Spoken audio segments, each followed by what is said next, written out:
There is a saying in our languages that you have to know me and I have to know you. If somebody knows you, that's the time he accepts you.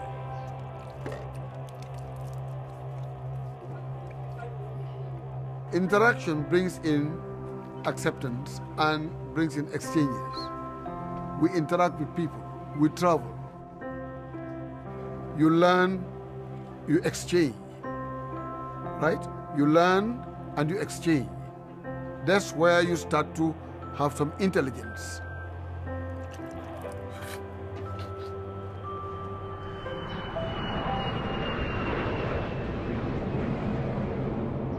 Whenever I travel, of course there's the anticipation. As we're landing, I usually look out the window of the plane and I wonder about so many houses, so many people. On the street, it's a sea of faces and it feels as far away from Canada as you can get.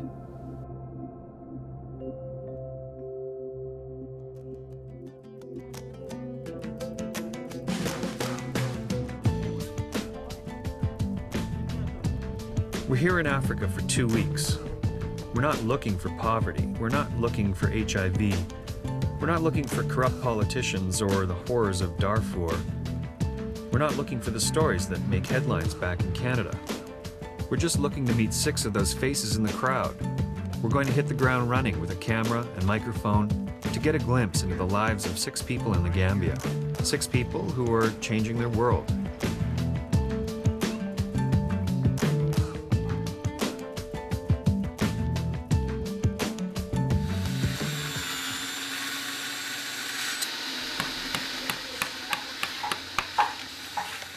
I love wood. I'm on a pressure now. These chairs have to be finished on Wednesday. Sharifo learned carpentry in Germany. He lived there for 20 years and had a good career, but he decided to come home to the Gambia. In life, one have to make a decision. One have to make a sacrifice. I enjoyed my stay in Germany. And I have everything there that I want. But again, I know that I can be more helpful to the Gambian people than the German people. My main focus was to open a carpentry school.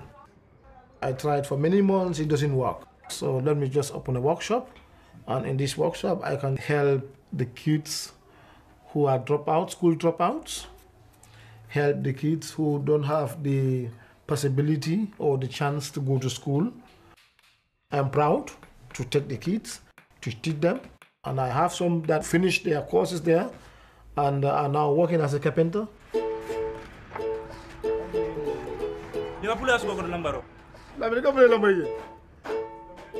It's the football. Liverpool. You see Liverpool score. They score 3-1. Manchester lost. Oh, that's nice. I don't like Manchester. I want them to lose. It's Sunday. Sharifo invites us to his compound to meet the extended family. We meet his mother and his sister and his wife. You think that she's more taller than me? And a lot of kids. My name is Bintu Swan. 4 plus 3 is 7. Some nephews live with Sharifo, and this means a lot of school fees. I'm very much concerned about the education of my kids. The only problem in Africa we have here is lack of education. Often in the West, people think that it's a good idea to sip a container, a second-hand clothes, or second-hand bicycles, for example. This is a problem of the Western people. They thought that filling containers with goods, with second-hand goods, or even new goods, will be a help to African nations. No. Educate the children. Education is never finished.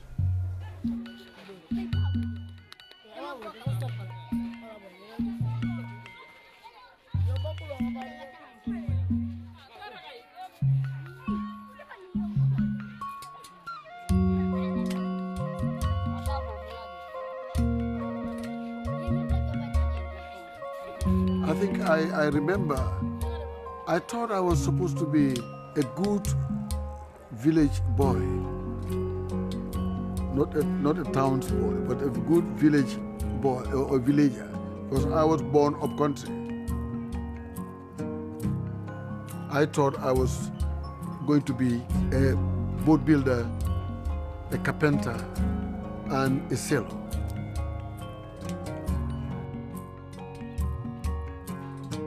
Mr. Mbai Chow is well known in the capital city, Banjul. Someone told us that once he was a comedian, and now he's an imam at his neighborhood mosque. I'm an actor. I'm a literature student. And from school, I started acting. Shakespearean plays, Macbeth, etc.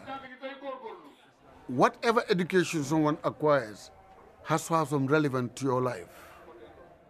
To me, when I talk in the mosque, it's a stage. When I talk in gatherings, it's a stage. I use it as a media to communicate to people. You have to let your being or your presence be felt in a meaningful and positive manner. It's good to tell people, what is wrong about society or what you think is not helping us. This is the drain. That's the drain that we are all planning to attack now. Mr. Chow heads up a neighborhood group that collected $1,000 to put toward cleaning up the notorious open sewers of Banjul. This is a health hazard. We don't have to sit here and wait for the department responsible for health affairs to be doing it. You are government. You are the government. When the cleanup happens, he's counting on everyone, especially the local youth, to put on rubber boots and gloves and get it done. They are young, they have the power. I just initiate and they execute. He says that you only own 40% of yourself. It's not all yours. You owe 30% of yourself to your family and 30% to your community. That's the equation in Mr. Chow's world.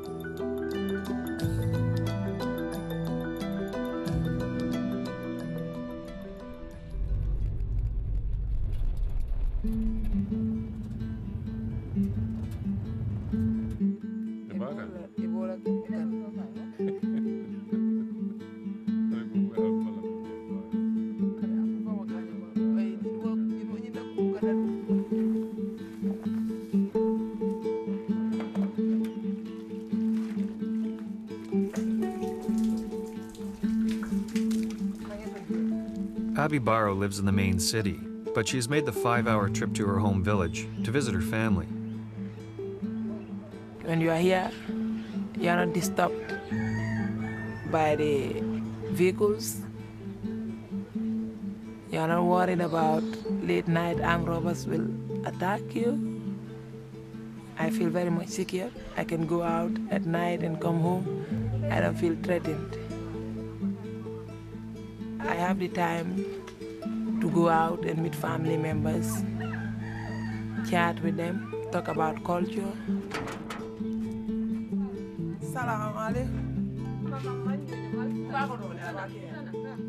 I can say I hardly have time for culture or tradition in the urban setting. I hardly have time for myself.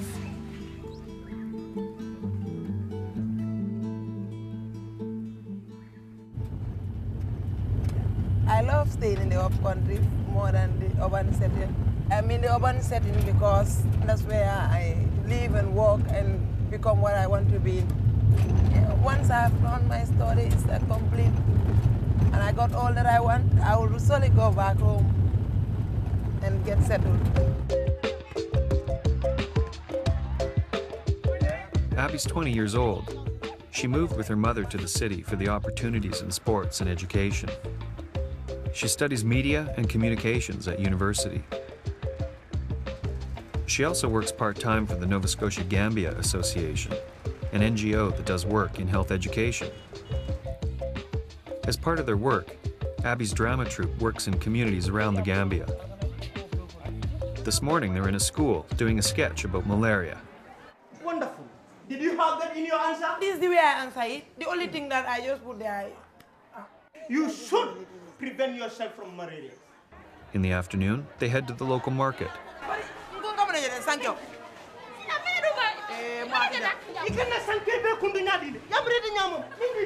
I enjoy being a drama crew member for the NSGA because whatever we want to do, we try to include fun in it. I help to talk to them about malaria, their understanding of the malaria and how to keep themselves away from malaria.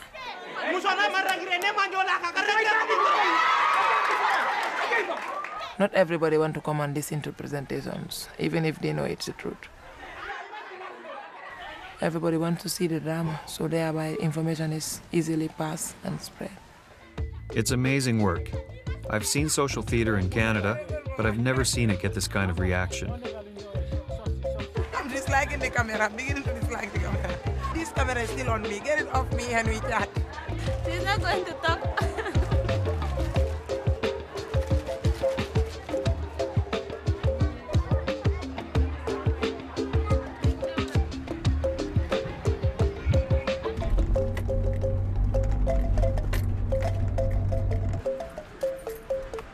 Okay, I'll call you as soon as I'm done, all right? Boy, what's up? How you doing? You all right? You all right? Ilyas, Baldangam! Shushan! I'm not too much of a football fan, but you can't hide from it. Everyone is a football fan in Gambia. I've always been a dreamer. I've always been into science fiction. I've always been into time travel and robots. I used to also dream that I could fly. I suppose every boy, after watching Christopher Reeve in Superman, wish he could fly. I'm going to try and draw my, my bird. Hussein Diab studied artificial intelligence and computer science in the UK, and now he works as IT manager for a cell phone company back in the Gambia. When you're younger, you obviously have a lot more time on your hands, so you can dream a lot more. You grow older, you get busier, and I think that's just the way things are. Hello? Ali, how are you? The field I'm in right now is just beginning to boom now in West Africa. People are beginning to invest into Africa because it's still virgin territory when it comes to things like this. Gambia, which is my home, like a lot of other countries in West Africa, experiences a lot of what we call brain drain. Young, educated youths have left the country. I want to give back to my home, and this is where I've grown, you know? Why go anywhere else? It doesn't make any sense for me. Foreigners do come in and invest and make quite a bit of money. Why not me? The big plan is to be totally self-reliant. By the time I'm 33, I used to bring my first girlfriend here on this hammock. Seriously? We are still in a third world country, you know? Okay, yeah, it's all jolly to say we're all in a global village. Yeah, okay, we're all connected some way or another, but we still have the hardships of a third world country. So there's still, you know, we're not fully assimilated into what you probably envision as a global village, you know? We still have a long way to go. Still have a long way to go.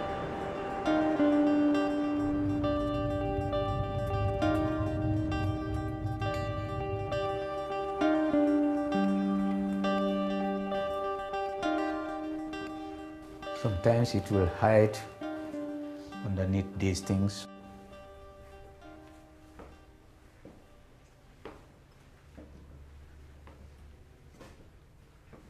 Ah, wow, it's here.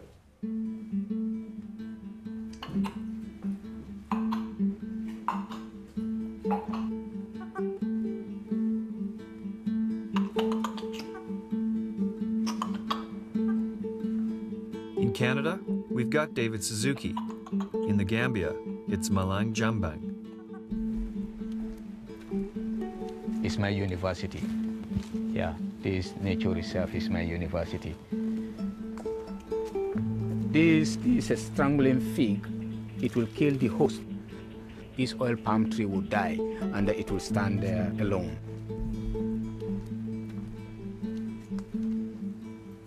So this one, this is Anthostema senegalensis. This is very good for food poisoning. people come out for birds. Birds recorded in the Gambia so far is 566 species. When you look at the global trend, every hour we lose up to 3 species that will go extinct. We'll never see them.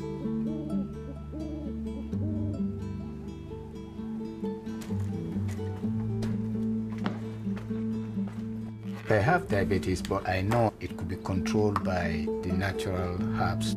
This Moringa oleifera, that's the scientific name. It helps to control my blood sugar, so that helps me a lot. I keep this one in my office here. Using plant medicines, Malang has reduced his need for insulin by about 50%. The connection between plants and animals is something fixed and is there. Know it or not, believe it or not, it's there.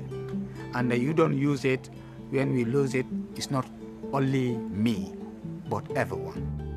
Back in Canada, concern for the environment comes and goes. It often depends on the economy. So it was interesting to meet Malang, doing his work with very little funding, in a country with limited resources. You would look for the type of butterfly species we have here. He works with local youth volunteers, he writes plays for school children, and does interviews for local radio. He's trying to get out one basic message. We need to protect all these species, otherwise they're going to disappear. So certainly if we don't take care, we'll be in a mess. We'll be in a mess.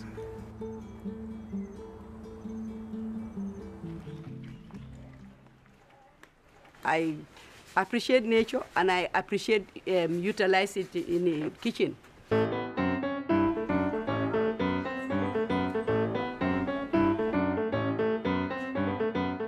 Anti Adel Faye Ndiaye Anti Adel na nekk na jigéen boo xam ne pare na pour waxtaana moromi jigéenam yi won leen tooga yim am parce que bind na téere yu bari ci mbiri tooga. Adele has a face that's familiar to some Gambians from her cooking show on local TV. It looks interesting. I have the mango, grapefruit, lemon, and you know mango is full of vitamin A. I'm sort of a fanatic about vitamins. We have lime. I forgot to mention lime. It's pretty easy to envy all the fruit trees in her backyard garden of Eden. But it's probably her family tree that tells us the most about Adele and the work she does today. That's my dad when he was in the university, young man, 1938. I thought he was very handsome here. In the 40s and 50s, her father was an outspoken politician in the Gambia, one of the first to push for independence from Britain. He fought really well for us to get independence, and the colonial people didn't like it. My parents wanted me to do nursing, but I said I didn't want to be a nurse. I want to be a home economics teacher. She studied at university in England in the late 50s. When she returned to the Gambia, she decided to change the way her people think about local food resources. And she did this through her teaching and writing. I wanted them to have a wider horizon of how to use our local resources, the foods. At 75, she's still pushing for independence. She helped to create a skills training center for young girls who can't afford public school fees. With my little knowledge, I want to pass it on to these women so that they will appreciate what we have and utilize it at home for the benefit of the family. Today, it's one of her new recipes for a local fish. All women do not have blender, so I'm using the local mortar and pestle. My passion is that people don't know, and I want them to know and to use what we have and appreciate it.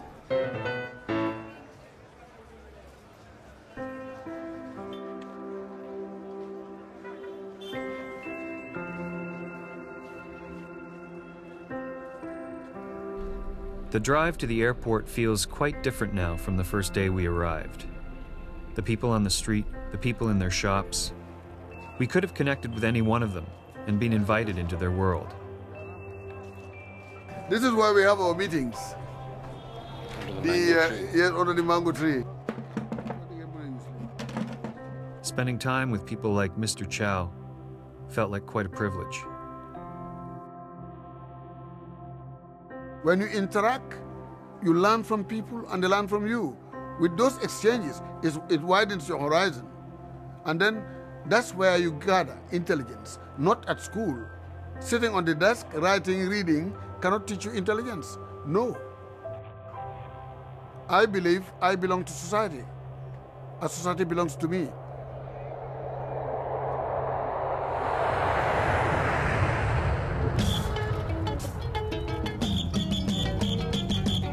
You have to feel belonging to something or to somebody.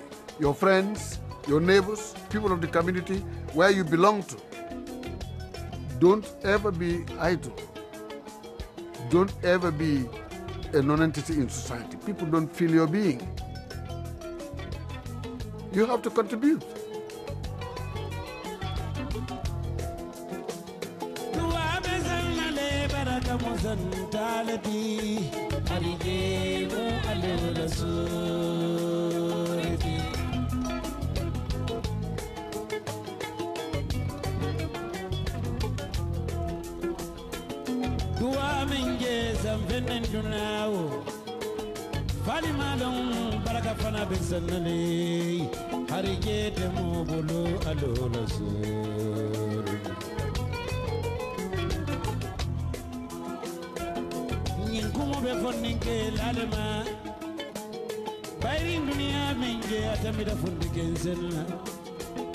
Dunia mokadasu ladi wallahi